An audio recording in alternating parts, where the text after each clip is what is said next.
আসসালামু আলাইকুম। সবাইকে রসায়ন ক্লাসে স্বাগতম। আশা করি সবাই এই করোনার পরিস্থিতির মধ্যে ভালো আছো, সুস্থ আছো এবং বাসায় বসে পড়াশোনা করছো। আমি মোহাম্মদ মঞ্জুর আলম, সহকারী অধ্যাপক, রসায়ন বিভাগ, সরকারি কেএমএস কলেজ, কোটচাঁদপুর, ঝিনাইদহ। তোমাদের আজকের ক্লাস পরিচালনায় রয়েছে।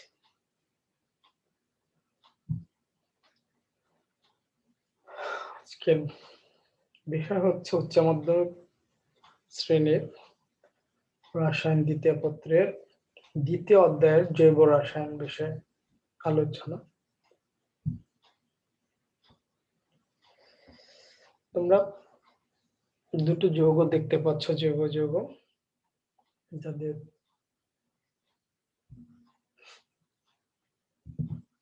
আণবিক সংকেত হচ্ছে C4H8, গাঠনিক সংকেত CH3 CH double bond CH3। আরেকটি যৌগ দেখতে পাচ্ছ ডি ল্যাকটিক অ্যাসিড, এটিরও দর্পণ প্রতিবিম্ব হচ্ছে এক পাশে, এগুলো দর্পণ প্রতিবিম্ব দেখতে পাচ্ছ। এটিরও আণবিক সংকেত দুটা যৌগেরই একই, C3H6O3। গাঠনিক সংকেত C3H6OH।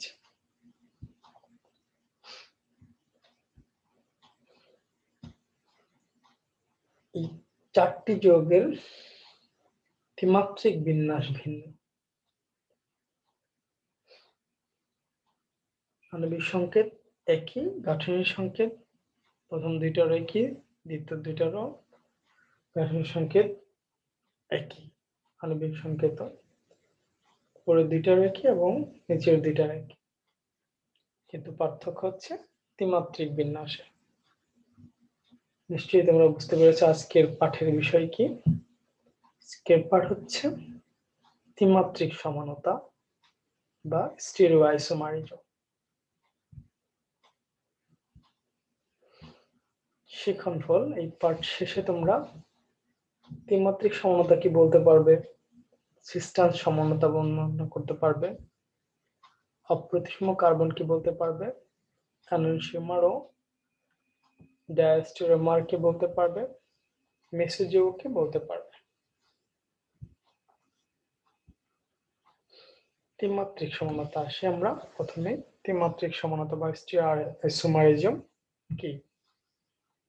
আণবিক সংকেত এবং গাঠনিক সংকেত একই, এরকম কিছু সমাণু যৌগের অনুষ্ঠিত বিভিন্ন পরমাণু এবং মূলকের ত্রিমাত্রিক অবস্থানের ভিন্নতার কারণে এদের ভৌত এবং রাসায়নিক ধর্মের পার্থক্য পরিলক্ষিত হয়। এসব যৌগকে স্টিরিও সমাণু এবং এদের এই ধর্মকে স্টিরিও সমানতা বলে। অর্থাৎ আণবিক সংকেত এবং গাঠনিক সংকেত একই, এইরকম কিছু যৌগ রয়েছে যাদের অনুষ্ঠিত বিভিন্ন পরমাণু এবং মূলকের ত্রিমাত্রিক বিন্যাসের ভিন্নতার কারণে এদের ভৌত এবং রাসায়নিক ধর্মের পার্থক্য পরিলক্ষিত হয়। আর এইসব যৌগকে বলা হয় স্টিরিও সমাণু, আর এদের এই ধর্মকে স্টিরিও সমানতা বলে।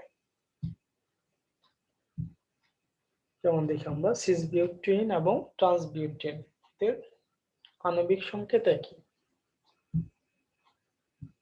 গাঠনিক সংকেতও একই, আমরা আগে দেখেছি।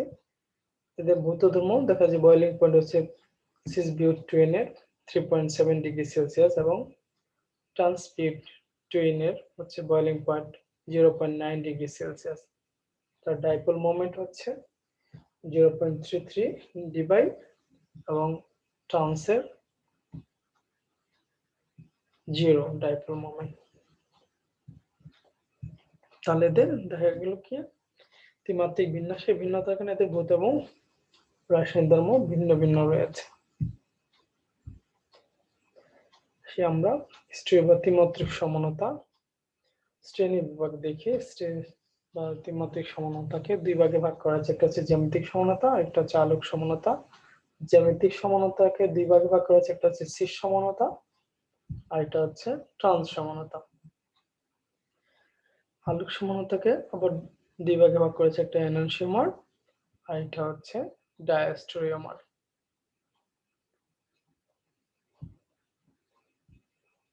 এবার আসি আমরা জ্যামিতিক সমানতা, জিওমেট্রিক্যাল আইসোমারিজম। যেসব যৌগের অণুতে কার্বন কার্বন বন্ধনের মুক্ত আবর্তন সম্ভব না হলে একই আণবিক সংকেত ও গাঠনিক সংকেত বিশিষ্ট দুটো কনফিগারেশনের সৃষ্টি হয়, এদেরকে পরস্পরের জ্যামিতিক সমাণু এবং এই বিষয়কে জ্যামিতিক সমানতা বা স্ট্যান্স সমানতা বলে।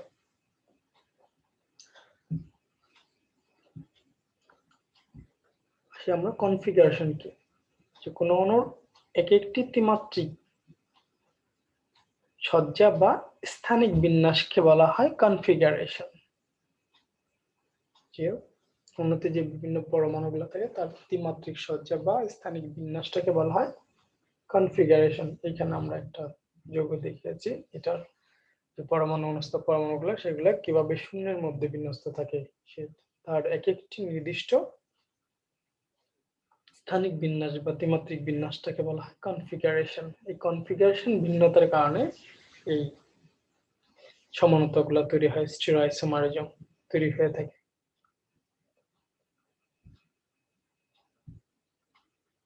এরপরে আমরা কিছু টার্মিনোলজি, কিছু টার্ম সম্পর্কে জানি, যে মুক্ত আবর্তন কি।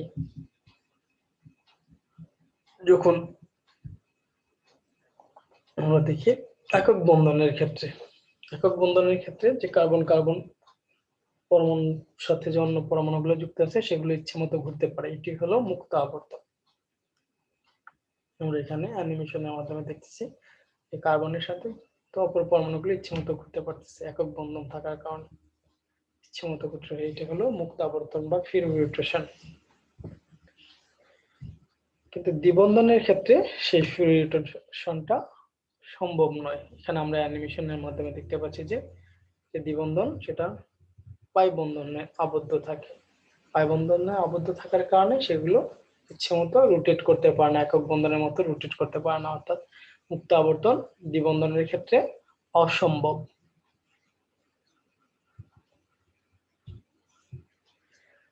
দ্বিবন্ধনে আসে আমরা এবার দ্বিবন্ধন কিভাবে গঠিত হয়। দ্বিবন্ধনে প্রত্যেকটা কার্বন হচ্ছে sp2 সংকরিত। এই sp2 সংকর অরবিটালগুলো একটা প্লেনে থাকে আর তার যে অসংকরিত p অরবিটাল থাকে সেটি এর উপর লম্বভাবে অবস্থান করে থাকে। এই sp2 সংকরিত অরবিটালগুলোর মুখোমুখি অধিগমনের ফলে সিগমা বন্ধন তৈরি করে। সিগমা বন্ধন তৈরি করার পর যে অবশিষ্ট অসংকরিত p অরবিটালগুলো এই সিগমা তলের উপরে লম্বভাবে অবস্থান করে। এখন এই অবস্থায় এগুলো ইচ্ছেমতো রোটেট করতে পারে বন্ধনে আবদ্ধ হওয়ার পূর্বে, যার কারণে এগুলো যখন ঘোড়ার কোনো মুহূর্তে যখন আবদ্ধ হয়ে পড়ে তখন যে পাশে পরমাণুগুলো অবস্থান করে সেখানে তার বিন্যাসটা নির্দিষ্ট হয়ে যায়, এর ফলে দুটো কনফিগারেশনের সৃষ্টি হয়। এরা যখন আবদ্ধ হয় তখন পাই বন্ধন তৈরি করে থাকে, পাশাপাশি অধিকরণের ফলে পাই বন্ধনটা তৈরি হয়। পাই বন্ধন আবদ্ধ হওয়ার পর আর মুক্ত আবর্তন সম্ভব হয় না। পর আমরা দেখি যে এখানে দেখতে পাচ্ছি যে দ্বিবন্ধন যখন পাই বন্ধনে আবদ্ধ হলো তখন কি করে এটি আর ইচ্ছামতো ঘুরতে পারে না, অর্থাৎ মুক্ত আবর্তন করতে পারে না, তখন তার অবস্থান নির্দিষ্ট হয়ে যায়।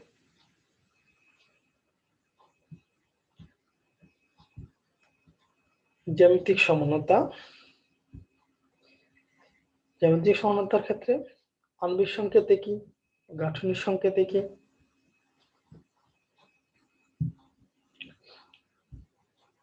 অনুষ্ঠিত বিভিন্ন পরমাণু বা মূলকের ত্রিমাত্রিক অবস্থান ভিন্ন হয়ে থাকে, ত্রিমাত্রিক অবস্থান বিন্যাসটা ভিন্ন হয়ে থাকে। যেমন আমরা এই যৌগটাতে দেখছি 1,2-ডাইব্রোমেথিন, দুইটারই আণবিক সংকেত C2H2 Br2 এবং গাঠনিক সংকেত Br2CH double bond CH Br, কিন্তু তার ত্রিমাত্রিক বিন্যাসটা অনুষ্ঠিত পরমাণুগুলা ভিন্ন ভিন্ন।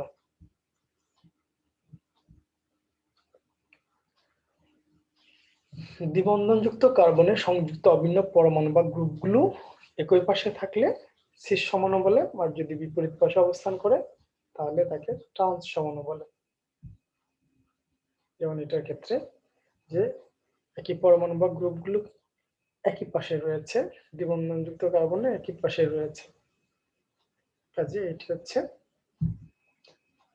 সিস 1,2 ডাইক্লোরোইথিন। আবার এটিতে একই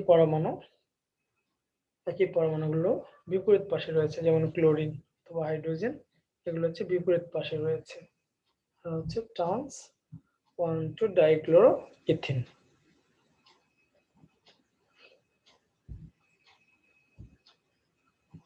জ্যামিতিক সমানতার শর্ত।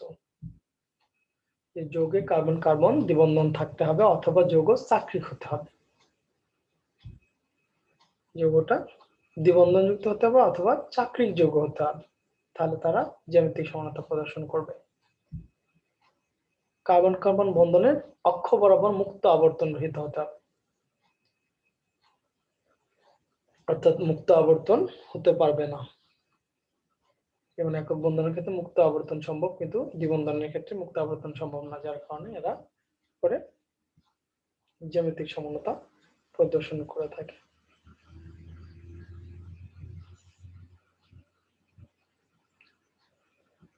তৃতীয় যে শর্ত সেটি হচ্ছে দ্বিবন্ধনযুক্ত যৌগের কাঠামো নিম্নরূপ হলে জ্যামিতিক সমানতা প্রদর্শিত হয়। প্রথম যে শর্ত CAB ডাবল বন্ড CAB, এখানে A নট B, অর্থাৎ দ্বিবন্ধনযুক্ত কার্বনের সাথে যে AB থাকবে কোনো একটা কার্বনে একই হতে পারবে না, A এবং B একই হতে পারবে না।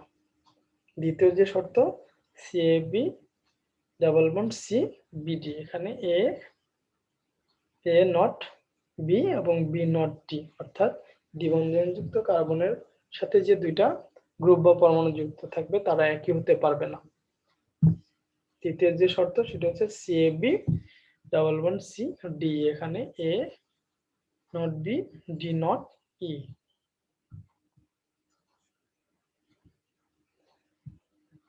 আসি আমরা প্রথম শর্তে যে CAB ডাবল বন্ড CB, এখানে A নট B, তাহলে তার ক্ষেত্রে কি হবে, যদি A BB একই পাশে থাকে তাহলে সেটা হবে সিস সমাণু, আর যদি বিপরীত পাশে থাকে, যেমন A B বিপরীত পাশে রয়েছে, A বিপরীত পাশে রয়েছে, সেম গ্রুপ সেম সাইডে থাকলে একই পাশে থাকলে সেটা হবে সিস, আর যখন বিপরীত পাশে থাকবে তখন সেটা হবে ট্রান্স সমাণু।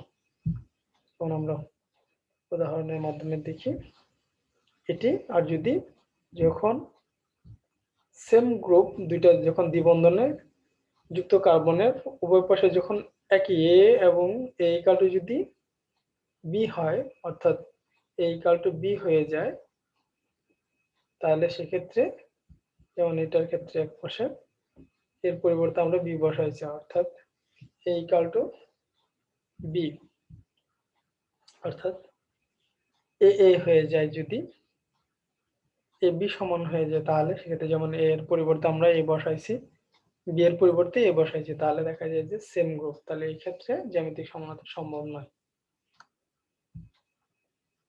এবং এই যৌগটির ক্ষেত্রে বিউটুইন, এটির ক্ষেত্রে দুটি সমানো সম্ভব। এটা আছে সেম গ্রুপ সেম সাইডে রয়েছে, তাহলে এটা হবে সিস বিউটুইন, আর এটা হচ্ছে এটি বিপরীত পাশে রয়েছে, সেম গ্রুপ বিপরীত পাশে রয়েছে, তাহলে এটা হবে ট্রান্সবিউটুইন। এটা হচ্ছে এই ধরনের। দ্বিতীয় যে শর্ত সেটা হচ্ছে CAB ডাবল বন্ড CBD,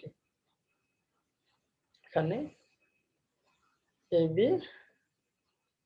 সমান নট B AB এবং B not equal to D, অর্থাৎ একই হতে পারবে না, দ্বিবন্ধযুক্ত কার্বনের সাথে যুক্ত গ্রুপগুলো একই হতে পারবে না। যেমন যদি সেম গ্রুপ হচ্ছে, এখানে B কমন আছে, B উভয় পাশে B আছে, তাহলে B সেম সাইডে থাকলে সেটা হবে সিস, আর B বিপরীত পাশে থাকলে তাহলে সেটা হবে ট্রান্স। যেমন দেখি আমরা এটা পেন্ট টু ইন, পেন্টুইন এই যৌগটার ক্ষেত্রে দেখি আমরা দিয়েছেন 2 ধরনের সমন্বয় সম্ভব, বিন্যাস, ত্রিমাত্রিক বিন্যাস সম্ভব। এখানে হাইড্রোজেন হচ্ছে সেম গ্রুপ, সেম পরমাণু বা গ্রুপ। এটি প্রথম যৌগের ক্ষেত্রে একই সাইডে রয়েছে, কাজে এটি হবে সিস পেন্টুইন। আর এটির বিপরীত পাশে রয়েছে, এটি হবে ট্রান্স পেন্টুইন। তৃতীয় যে শর্ত সেটি হচ্ছে 4টা গ্রুপের দ্বিবন্ধনীতে 4 রকম যদি থাকে, তাহলে তার ক্ষেত্রে এই ধরনের ক্ষেত্রে আমরা সেম গ্রুপ পাচ্ছি না। তাহলে তার ক্ষেত্রে কিভাবে হিসাব করব আমরা সিস্টেন্স বলবো। এই ক্ষেত্রে আমরা সমানুকে প্রকাশের ক্ষেত্রে ইপাক নতুন একটা পদ্ধতি শিখতে দিয়েছে, যেটাকে বলা হয় ইজেড পদ্ধতি বলা হয়। সিস্টেন্সের পরিবর্তে ইজেড পদ্ধতি ব্যবহার করা হয়। জার্মান শব্দ অ্যান্টজেন অর্থ হচ্ছে বিপরীত থেকে ই এবং জুসামেন অর্থ একসাথে থেকে জেড এসেছে। এই জেড পদ্ধতিতে ই এবং জেড এন্টজেন এবং জুসামেন এর দুটো শব্দ থেকে এই জেড পদ্ধতিটা এসেছে। তাহলে এক্ষেত্রে প্রায়োরিটি গ্রুপ, যে কোনটাকে আমরা জেড বলবো আর কোনটাকে ই বলবো। প্রায়োরিটি গ্রুপ অর্থাৎ দ্বিবন্ধনযুক্ত প্রতিটা কার্বনের যে প্রায়োরিটি গ্রুপ থাকবে, যেটা প্রায়োরিটি গ্রুপগুলো যদি সেম সাইডে থাকে তাহলে সেটা হবে জেড, আর যদি বিপরীত পাশে থাকে তাহলে সেটি হবে এনজেড। এই সমান। তাহলে এখানে আমরা দেখি যে প্রায়োরিটি এই কার্বনে, প্রথম কার্বনে এ এবং বি এর মধ্যে এ প্রায়োরিটি যদি বি এর তুলনায় বেশি হয়, এবং দ্বিতীয় কার্বনে ডি এবং ই এর মধ্যে ডি এর প্রায়োরিটি হচ্ছে বেশি। আমরা ব্লু রিং ব্যবহার করে আমরা প্রায়োরিটি গ্রুপগুলো চিহ্নিত করেছি। তাহলে এই প্রায়োরিটি গ্রুপগুলো কি আছে, সেম সাইডে আছে। তাহলে এটা হবে কি জেড সমান।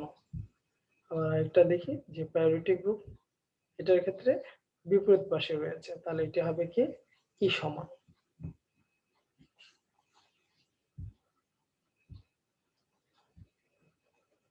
তৃতীয় শর্তের আরেকটি উদাহরণ দেখি আমরা।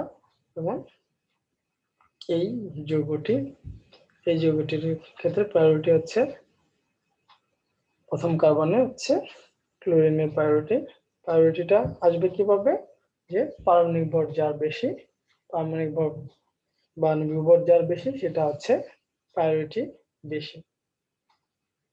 তাহলে এখানে এই যৌগটিতে ক্লোরিন এবং ফ্লুরিন আছে, তাহলে ক্লোরিনের পারমাণবিক ভর বেশি হয়, এটির প্রায়োরিটি বেশি। আবার এই কার্বনটিতে হাইড্রোজেন এবং মিথাইল মূলক রয়েছে, মিথাইল মূলকের ভর বেশি, কাজে এটা প্রায়োরিটি বেশি। তাহলে তার ক্ষেত্রে এটি প্রায়োরিটি বেশি, এটির প্রায়োরিটি বেশি। এই পাশের কার্বনে এটির প্রায়োরিটি বেশি। প্রায়োরিটি গ্রুপগুলো সেম সাইডে রয়েছে, কাজে এটি হচ্ছে জেড সমান। আর বিপরীত পাশে রয়েছে, এটার মধ্যে বিপরীত পাশে রয়েছে প্রায়োরিটি গ্রুপগুলো, কাজে এটি হবে ই সমান। আশা করি বুঝতে পেরেছো।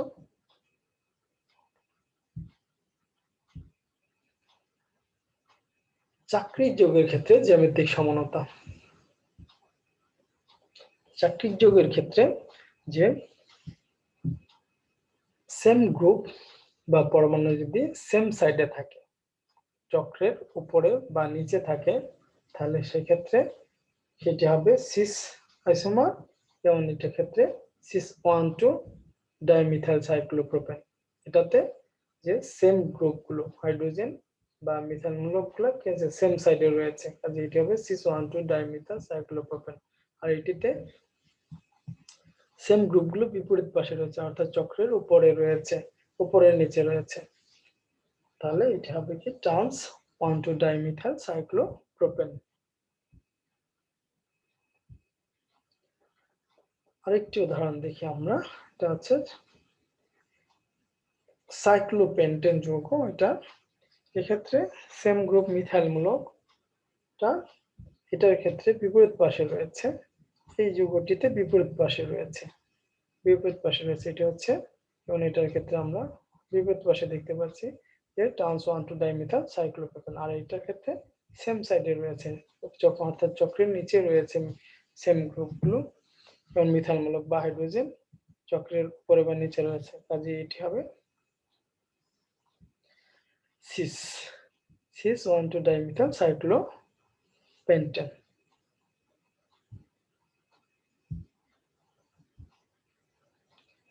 এরপর আসি আমরা আলোক সমানতা, অপটিক্যাল আইসোমারিজম। একই আণবিক এবং গাঠনিক সংকেত এবং অভিন্ন ভৌত ও রাসায়নিক ধর্মবিষ্ট যেসব যৌগ তল সমবর্তিত আলোর প্রতি ভিন্ন আচরণ করে তাদেরকে আলোক সক্রিয় সমাণু বলে, এবং আলোর ক্ষেত্রে যৌগগুলি এরূপ ধর্ম প্রদর্শনকে আলোক সমানতা বলে। আণবিক সংকেত এবং গাঠনিক সংকেত একই হবে, ভৌত এবং রাসায়নিক ধর্ম একই হবে, শুধুমাত্র তল সমবর্তিত আলোর প্রতি ভিন্ন আচরণ করবে যারা, তারাই হচ্ছে আলোক সক্রিয় সমাণু, এবং এরূপ যৌগের ধর্মটাকে বলা হয় আলোক সমানতা।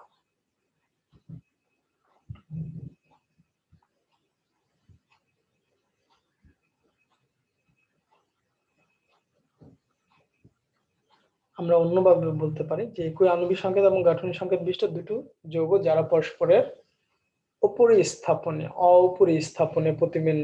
প্রতিবিম্বের ন্যায় আচরণ করে, এদের মধ্য দিয়ে তল সমবর্তিত আলো প্রবাহিত করলে একটি যৌগ তল সমবর্তিত আলোর তলকে ডান দিকে ঘোরায় এবং অপর যৌগটি বাম দিকে ঘোরায়। যৌগ দুটিকে পরস্পরের আলোক সমাণু বলে। এই ধরনের সমানতাকে আলোক সমানতা বলে।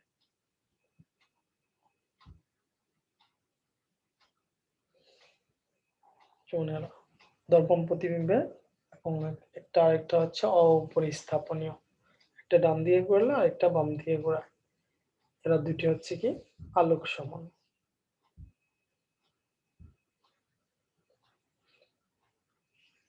আমরা ছবিতে দেখতে পাচ্ছি যে সাধারণ আলোটা সব তলে স্পন্দিত হয়। সাধারণ আলোটি ভিন্ন ভিন্ন তলে স্পন্দিত হয়, সব দিকে স্পন্দিত হয়। এটাকে যদি আমরা নিকেল প্রিজমের মধ্য দিয়ে চালনা করি, থেকে এই আলোটা সাধারণ আলোটাকে, সাদা আলো, এটাকে যদি আমরা নিকেল প্রিজমের মধ্য দিয়ে চালনা করি, তাহলে এটি কি করে একটা তলে স্পন্দিত হয়ে থাকে, একটি তলে স্পন্দিত হয়। এই আলোটাকে বলা হয় প্লেন পোলারাইজড লাইট বা তল সমবর্তিত আলো। তাহলে আমরা সংজ্ঞা দিতে পারি এভাবে যে সাধারণ সাদা আলোকে যদি নিকেল প্রিজমের মধ্য দিয়ে চালনা করা হয় তবে নির্গত আলোক রশ্মি সকল সমতলে স্পন্দিত না হয় শুধু এক সমতলে চলে, এমন এক সমতলে চলনরত স্পন্দিত আলোক রশ্মিকে একতলীয় আলো বা তল সমবর্তিত আলো বলে, প্লেন পোলারাইজড লাইট বলে।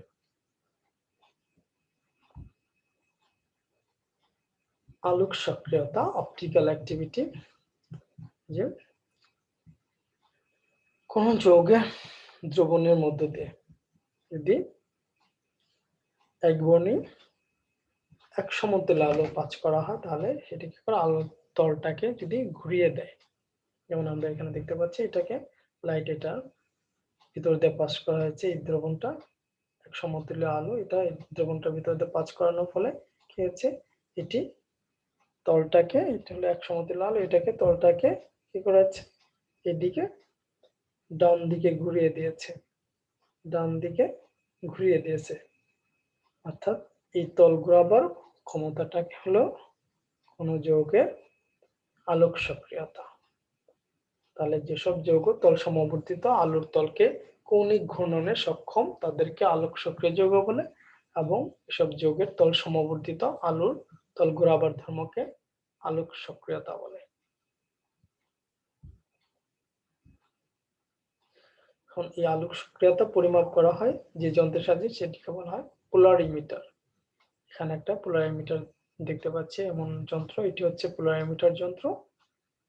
এটি যদি আমরা ভিতরে যাই তাহলে দেখতে পাবো এরকম বিন্যাস, যেখানে থাকে কি একটা লাইট সোর্স থাকে, লাইট সোর্স এক বর্ণের আলোক রশ্মি থাকে, যেমন সোডিয়াম লাইট ল্যাম্প থেকে সোডিয়াম হলুদ বর্ণের আলো নির্গত এক বর্ণের আলো লাইট সোর্স, যেটা ভিন্ন ভিন্ন তলে স্পন্দিত হয়।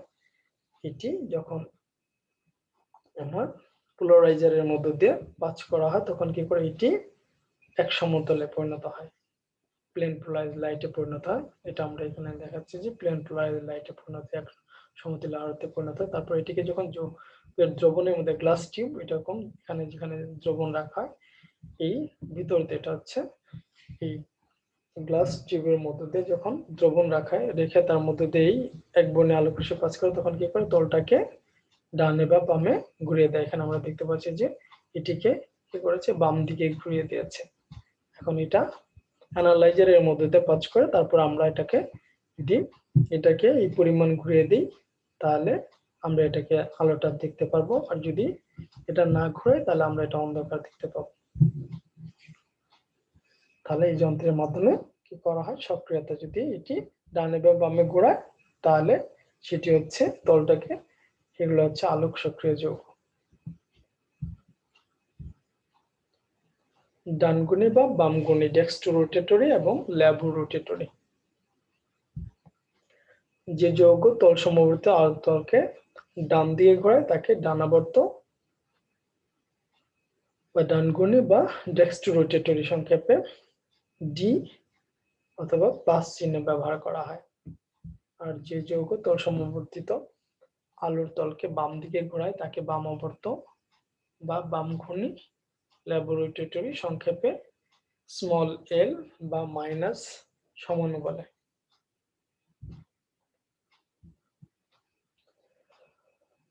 সমাপতিত, সুপার ইম্পোজেবল। এবার আমরা আসে কতগুলো টার্মিনোলজি। সমাপতিত বা উপরিস্থাপনীয়, সুপার ইম্পোজেবল। আমরা দেখতে পাচ্ছি তিনটা ভিন্ন ভিন্ন বস্তু। প্রথম যৌগকে যদি দর্পণ নেই তাহলে এরকম আমরা তার প্রতিবিম্ব দেখতে পাবো। দর্পণ প্রতিবিম্ব হচ্ছে এরকম দেখতে পাবো, দর্পণে এরকম দেখতে পাবো আমরা। তাহলে এটি কি করবে, সেম একই রকম, দর্পণে কোনো পরিবর্তন দেখতে পাবো না। এবং এটি দ্বিতীয় ডব্লিউ, এটি দর্পণে এরকম দেখতে পাবো। কনিক্যাল ফ্লাস, এটিও আমরা এরকম দর্পণের প্রতিবিম্বটা এরকম দেখতে পাবো, দর্পণে দেখলে এরকম দেখতে পাবো। প্রথম যৌগে হচ্ছে এটার উপর সম্পূর্ণ মিলে যাবে। এটাকে যদি আমরা দর্পণটাকে ও দর্পণ প্রতিবিম্বটাকে যদি এনে এটা বস্তুটার উপর বসাই দিই, বস্তুটাকে যদি দর্পণ প্রতিবিম্বের উপর বসাই তাহলে দেখা যাবে যে এটি সম্পূর্ণ মিলে যাচ্ছে। অর্থাৎ এটি হচ্ছে সুপার ইম্পোজেবল, সমাপতিত হলো, ওই প্রতিবিম্বের উপর বস্তুটি সমাপতিত হলো, অর্থাৎ সুপার ইম্পোজেবল হলো, সম্পূর্ণরূপে উপরে স্থাপনীয় হলো। যদি ডব্লিউ কে আমরা তার প্রতিবিম্বের উপর বসাই তাহলে দেখতে পাবো কি এটিও সম্পূর্ণ উপরে স্থাপনে হয়, অর্থাৎ সুপার ইম্পোজেবল বা সমাপতিত হয়। কনিক্যাল ফ্লাস এটিকেও যদি দিই তাহলে দেখা যাচ্ছে যে এরা কি হচ্ছে তার প্রতিবিম্বের উপর উপরে স্থাপনে বা সমাপতিত বা সুপার ইম্পোজেবল হচ্ছে। আশা করি বুঝতে পেরেছ সুপার ইম্পোজেবল বা সমাপতিত বা উপরে স্থাপনীয় কি। এরপরে আসে আমরা দেখতে পাচ্ছি জিটা, জি এর দর্পণ প্রতিবিম্ব হচ্ছে এটা, উল্টা দেখতে পাবো। যদি দর্পণ ধরো তাহলে উল্টা জি দেখতে পাবো। হাত, আমরা ডান হাত যদি নেই দর্পণে ধরি তাহলে কি দেখতে পাবো, দর্পণে বাম হাত দেখাবে। এবং এই দুটা জি যদি তার দর্পণ প্রতিবিম্বের উপর বসায় দেখা যায় যে এটি কি এটার উপর স্থাপনীয় নয়। ডান হাত যদি প্রতিবিম্বের উপর বসায় দেখা যাবে যে এটা কি উপরে স্থাপনীয় নয়, হচ্ছে অপরিস্থাপনীয়। তাহলে এটি হলো নন সুপার ইম্পোজেবল বা অসমাপতিত বা অপরিস্থাপনীয়। যে ডান হাত যেরকম বাম হাতের উপর উপরে স্থাপনীয় নয়, জি যেরকম তার প্রতিবিম্বের উপর উপস্থিত, এটাকে বলে আমরা যে নন সুপার ইম্পোজেবল বা অসমাপতিত বা অপরিস্থাপনীয়। অর্থাৎ কোন বস্তু দর্পণ প্রতিবিম্ব যখন একটা আরেকটার উপর উপরিস্থাপনীয় নয় সেটাকে বলা হয় নন সুপার ইম্পোজেবল বা সমাপতিত অপরিস্থাপনীয়, পুরোপুরি মিলে না যায় সেটি হলো অসমাপতিত। এখানে আমরা দুটো যৌগ দেখতে পাচ্ছি যার ভিন্ন ভিন্ন, যার সাথে কি আছে, যার দর্পণ প্রতিবিম্ব এটা হচ্ছে আরেকটার দর্পণ প্রতিবিম্ব এবং তাতে 4টি ভিন্ন পরমাণু বা গ্রুপ যুক্ত রয়েছে এই কার্বনটির সাথে। এই 4টি ভিন্ন পরমাণু বা মূলকযুক্ত কার্বনটাকে বলা হয় অপ্রতিসম কার্বন। কোন যৌগে কার্বন পরমাণুর সাথে যুক্ত 4টি পরমাণু বা মূলক যদি ভিন্ন হয় তবে ওই কার্বন পরমাণুকে অপ্রতিসম কার্বন বলা হয়। অপ্রতিসম কার্বনকে কাইরাল কার্বন বা কাইরাল কেন্দ্রও বলা হয়। যেমন আমরা এখানে 4টা যৌগ দেখতে পাচ্ছি, প্রত্যেকটাই কি আছে, 4টি ভিন্ন ভিন্ন পরমাণু বা গ্রুপ রয়েছে। এই কাইরাল কার্বনকে তারকা চিহ্ন দিয়ে চিহ্নিত করা হয়ে থাকে, আর কাইরাল কার্বন বিশিষ্ট যৌগগুলোকে বলা হয় কাইরাল যৌগ। এইগুলা প্রত্যেকটা হচ্ছে কাইরাল যৌগ। আলোক সমানতার শর্ত, যা অপ্রতিসম বা কাইরাল কার্বন থাকতে হবে, পরস্পরের উপর অপরিস্থাপনীয় বা অসমাপতিত দর্পণ প্রতিবিম্ব থাকতে হবে, তল সমবর্তিত আলোর তলকে ডান বা বামে ঘোরাতে সক্ষম হতে হবে, প্রতিসাম্য তল বা প্রতিসাম্য কেন্দ্র অনুপস্থিত থাকতে হবে, প্লেন অফ সিমেট্রি বা সেন্টার অফ সিমেট্রি অনুপস্থিত থাকতে হবে। যেমন এই যৌগটিতে আমার কি আছে, একটা প্লেন অফ সিমেট্রি বা প্রতিসাম্য তল রয়েছে, যার কারণে এক অংশ আরেক অংশের উপর দর্পণ প্রতিবিম্বের কাজ করবে, কাজে এটি আলোক সমান হবে না।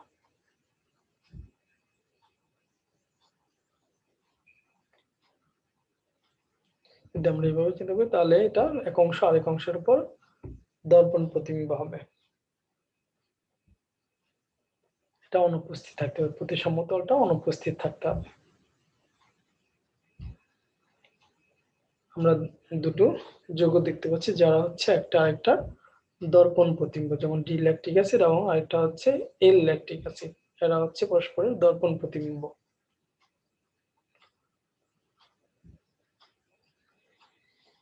এই যৌগ দুটো ডি ল্যাকটিক অ্যাসিড এল ল্যাকটিক অ্যাসিডের উপর অসমাপতিত হয়, অর্থাৎ অপরিস্থাপনীয় দেখতে পাচ্ছি আমরা, একটা আরেকটার সাথে সম্পূর্ণ অপরিস্থাপনীয় নয়, সমাপতিত নয় এরা। এই যৌগদ্বয়কে বলা হয় এনানসিওমার, অর্থাৎ আলোক সক্রিয় সমাণু, যারা একটা আরেকটার দর্পণ প্রতিবিম্ব, যারা এবং দর্পণ প্রতিবিম্ব অপরিস্থাপনীয় বা অসমাপতিত, তাদেরকে বলা হয় এনানসিওমার। তাহলে যে আলোক সমানোদয় পরস্পরের দর্পণ প্রতিবিম্ব কিন্তু পরস্পরের উপর সমাপতিত নয়, তাদেরকে এনানসিওমার বলা হয়।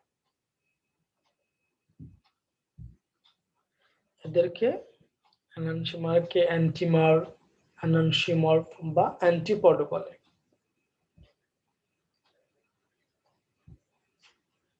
আরো কিছু উদাহরণ দেখি আমরা এনানসিওমারের, যেমন ডি ল্যাকটিক অ্যাসিড বা প্লাস ল্যাকটিক অ্যাসিড,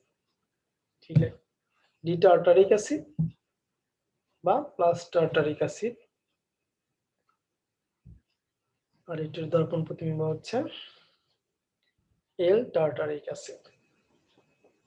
একটা আরেকটার দর্পণ প্রতিবিম্ব এবং একটা আরেকটার উপর উপরিস্থাপনীয় নয়, কাজে এরা দুইটা ডি ল্যাকটিক অ্যাসিড এবং ডি টার্টারিক অ্যাসিড এবং এল টার্টারিক অ্যাসিড, এরা দুইটা হচ্ছে পরস্পরের এনানসিওমার, এরা এই যৌগদ্বয় হচ্ছে পরস্পরের এনানসিওমার। আমরা ডি ল্যাকটিক অ্যাসিড এবং এল ল্যাকটিক অ্যাসিড দেখতে পাচ্ছি, যারা হচ্ছে পরস্পরের দর্পণ প্রতিবিম্ব। একটা ঘূর্ণন হচ্ছে, আপেক্ষিক ঘূর্ণন হচ্ছে ডি ল্যাকটিক অ্যাসিডের 2.24 ডিগ্রি, এবং এল ল্যাকটিক অ্যাসিডের -2.24 ডিগ্রি। এরা হচ্ছে দর্পণ প্রতিবিম্ব এবং এদের গাঠনিক সংকেত একই। এনানসিওমারের বৈশিষ্ট্য থেকে আমরা এনানসিওমারের বৈশিষ্ট্য বের করতে পারি। এই দুটো যৌগ থেকে এনানসিওমারের বৈশিষ্ট্য যে আণবিক সংকেত একই। ল্যাকটিক অ্যাসিডের আণবিক সংকেত হচ্ছে C3H6O3, গাঠনিক সংকেত একই C3H6OCH। ভৌত এবং রাসায়নিক ধর্ম ল্যাকটিক অ্যাসিড এবং ল্যাকটিক অ্যাসিডের ভৌত এবং রাসায়নিক ধর্ম একই। আবর্তনের মাত্রাও দুইটার সমান, যেমন আমরা 2.24 ডিগ্রি, কিন্তু আবর্তনের দিকটা বিপরীত। এটা হচ্ছে ঘড়ি কাঁটার দিকে ঘোরালে আর এটা ঘড়ি কাঁটার বিপরীত দিকে ঘোরাচ্ছে, অর্থাৎ একটি ডান ঘূর্ণি হলে অন্যটি বাম ঘূর্ণি। এটা ডি সমান হলে আরেকটা হবে এল সমান, যেটা আমরা এখানে রিং চিহ্ন দিয়ে দেখিয়েছি যে এটা ডান ঘূর্ণি হলে একটা বাম ঘূর্ণি। আজকে এনানসিওমার এই সমস্ত বৈশিষ্ট্য থাকবে। শুধুমাত্র এনানসিওমার দ্বয় আলুর ক্ষেত্রে ভিন্ন আচরণ করবে, বাকি সব বৈশিষ্ট্য একই, শুধু আলুর ক্ষেত্রে ভিন্ন আচরণ করবে। তার একটা আলুর তলটাকে প্লেন প্লাস লাইটকে একটা ডান দিকে ঘোরালে আর একটা বাম দিকে ঘোরাবে, কিন্তু পরিমাণটা মাত্রাটা সমান।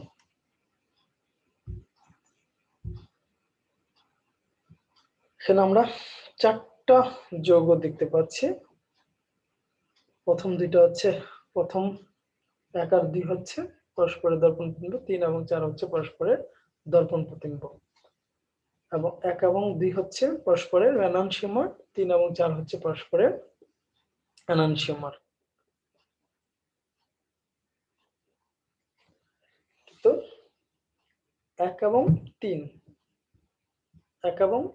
3 এরা কিন্তু দর্পণ প্রতিবিম্ব না, এবং একটা আরেকটার উপর স্থাপনীয় নয়। এবং 1 এবং 4 এরাও কিন্তু দেখতে পাচ্ছ, এরাও সরি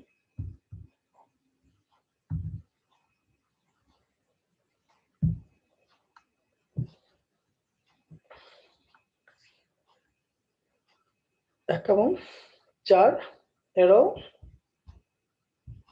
এখানে ওএস গ্রুপ এই পাশে আছে, আর এখানে ওএস গ্রুপ 4 এ ওএস গ্রুপ এই পাশে আছে, দর্পণ উল্টাবে, কিন্তু এইখানে এখানে ক্লোরিন এই পাশে আছে আর এখানে এটা আছে, এরাও কিন্তু দর্পণ প্রতিবিম্ব নয় 1 এবং 4।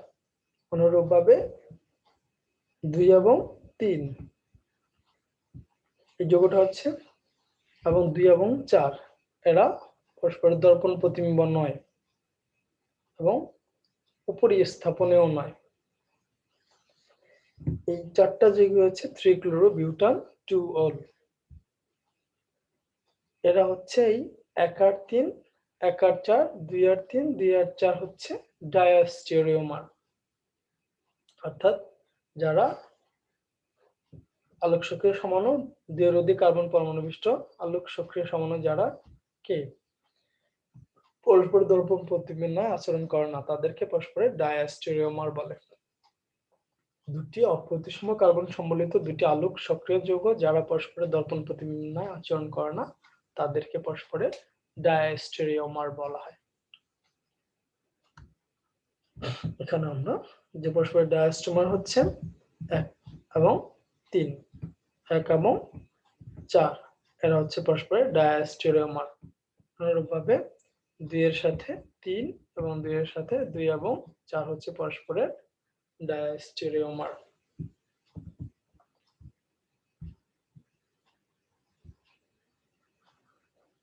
এখানে আমরা একটি যৌগ দেখতে পাচ্ছি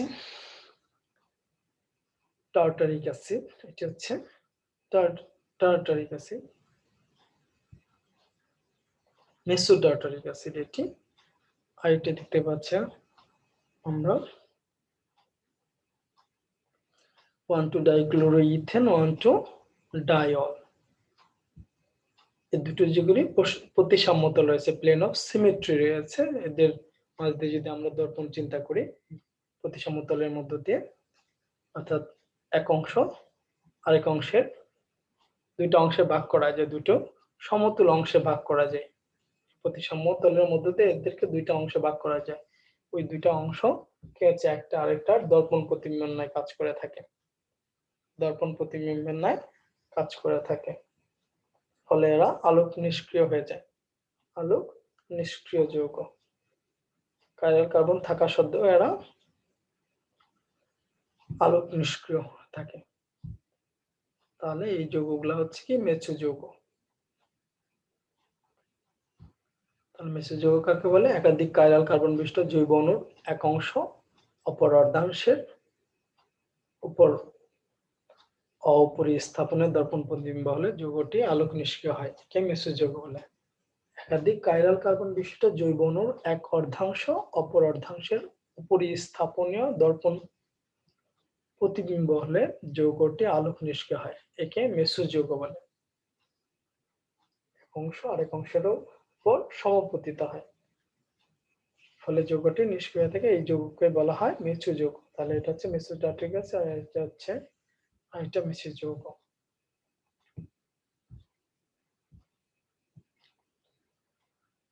হ্যাঁ, আমরা ডি-ল্যাকটিক অ্যাসিড এর দর্পণ প্রতিবিম্ব দেখতে পাচ্ছি, যারা হচ্ছে পরস্পরের এননসিওমার। এরা হচ্ছে পরস্পরের এননসিওমার। দেখতে পাচ্ছি একটি হচ্ছে ডানকোণী আরেকটা হচ্ছে বামকোণী, এবং আবর্তনের মাত্রাটা দেখতে পাচ্ছি সমান কিন্তু বিপরীত। তাহলে এই এননসিওমার দ্বয়ের সমমূল্যের মিশ্রণ, এই এননসিওমার দ্বয়ের সমমূল্যের মিশ্রণ যদি নেওয়া হয় তাহলে কি করে ল্যাকটিক অ্যাসিড এবং ল্যাকটিক অ্যাসিডের সমমূল্যের মিশ্রণ যদি নিই এবং সেটা যদি আমরা আলোক সক্রিয়তা পরিমাপ করে দেখা যায় যে এরা কি নিষ্ক্রিয় হয়ে যায়, আলোক নিষ্ক্রিয়। অর্থাৎ এননসিওমারদের সমমূল্যের মিশ্রণকে রেসিমিক মিশ্রণ বলে এবং এই মিশ্রণকে ডিএল বা প্লাস মাইনাস মিশ্রণও বলা হয়। এরা হচ্ছে আলোক নিষ্ক্রিয়।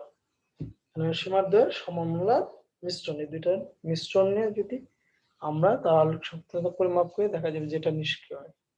অর্থাৎ এননসিওমারদের সমমূল্যের মিশ্রণ, এটাও এক মোল এটা এক মোল নিয়ে যদি 1 লিটার দ্রবণ তৈরি করি তাহলে এই যে মিশ্রণটা হবে সেটি হবে রেসিমিক মিশ্রণ।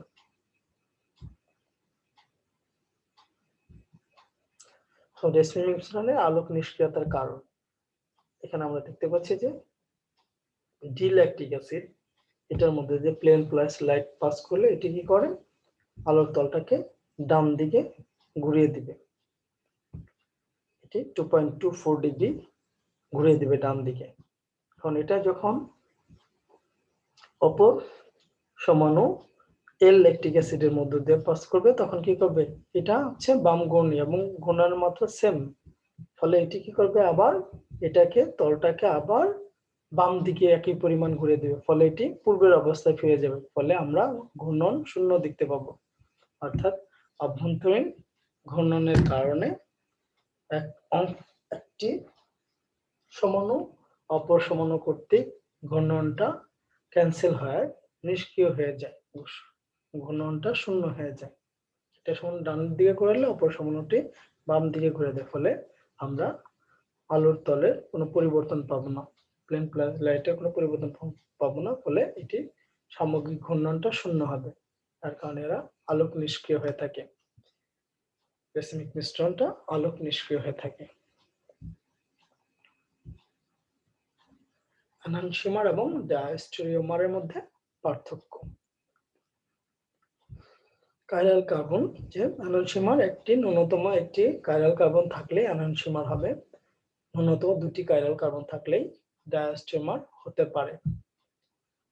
দর্পণ প্রতিবিম্বের সাপেক্ষে এননসিওমার হলো স্টিরিও সমাণু যা পরস্পর দর্পণ প্রতিবিম্ব কিন্তু অপরিস্থাপনীয়। ডায়াস্টেরিওমার সমাণু স্টিরিও সমাণু, এরা কিন্তু দর্পণ প্রতিবিম্ব নয় তবে অপরিস্থাপনীয়। এননসিওমারগুলোর আপেক্ষিক আবর্তনের মান একই কিন্তু আবর্তনের দিক পরস্পর বিপরীত, আর ডায়াস্টেরিওমার সময়ের আবর্তনের মান এক নয়। আবর্তনের দিক একই হতে পারে, নাও হতে পারে।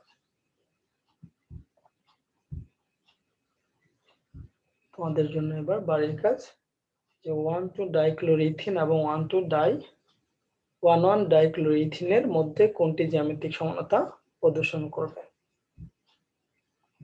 বিউট টু ইন্দার দুটির গঠন দেখাও। CH3CH2COOH এবং CH3CH3ClCOOH এর মধ্যে কোনটি আলোক সমানতা প্রদর্শন করবে। সমনকের গঠন দেখাও। এই তিনটি বাড়ির কাজ তোমাদের জন্য থাকলো, বা বাসায় বসে এগুলো সমাধান করার চেষ্টা করবে। সবাইকে ধন্যবাদ। আজকে পর্যন্ত। সবাই ভালো থেকো, সুস্থ থেকো। আল্লাহ হাফেজ।